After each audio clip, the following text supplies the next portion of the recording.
ঠিক আছে, সাপ্লায়ার এন্ট্রিটা করি। সাপ্লায়ার যদি এন্ট্রি করি তাহলে নিউ সাপ্লায়ার ক্লিক করব। এখান থেকে সাপ্লায়ারের নাম, আমি কাদের কাছ থেকে প্রোডাক্ট ক্রয় করছি।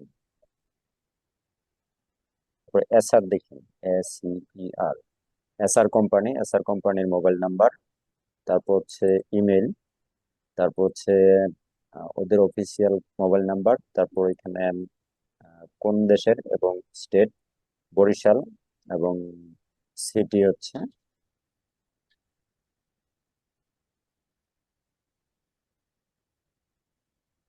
বরিশাল সদর, ওদের অ্যাড্রেস হচ্ছে বরিশাল সদর, পোস্ট অফিস কোড হচ্ছে এটা। তারপর আমি যদি এখানে ক্লিক করি তাহলে কিন্তু আমাদের সাপ্লায়ার এন্ট্রি হয়ে গেছে। ঠিক আছে, এখন যদি আবার সাপ্লায়ার লিস্ট দেখি তাহলে দেখতে পারবেন সাপ্লায়ার লিস্টের জায়গায় এসআর এর নাম, মানে সাপ্লায়ারের নাম এসআর, এসআর কোম্পানি, অথবা কোনো ব্যক্তির নাম হতে পারে বা কোনো প্রতিষ্ঠানের নাম হতে পারে, মোবাইল নাম্বার, ইমেল অ্যাড্রেস, এবং এইগুলি কিন্তু আমরা দেখতে পাচ্ছি। ঠিক আছে, তো আমরা তাহলে শিখলাম হচ্ছে dashboard, sales, customer, supplier, item.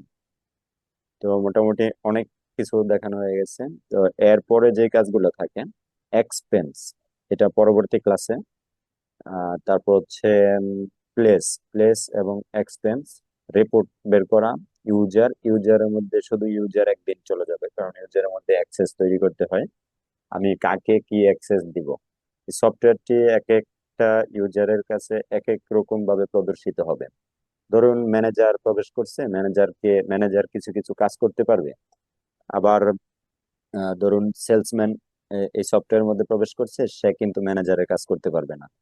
আবার ধরুন এখানে আহ, যদি অ্যাকাউন্টেন্ট প্রবেশ করে, তাহলে অ্যাকাউন্টেন্টের যেই কাজগুলো থাকে ওই অ্যাক্টিভিটিস গুলো এখানে শো করবে, সেই কাজগুলো কিন্তু আবার সেলসম্যানে করতে পারবে না। মানে একই সফটওয়্যার এক একজনের কাছে এক এক ভাবে প্রদর্শিত হবে। এই অ্যাক্সেস গুলো আপনাকে তৈরি করে দিতে হবে।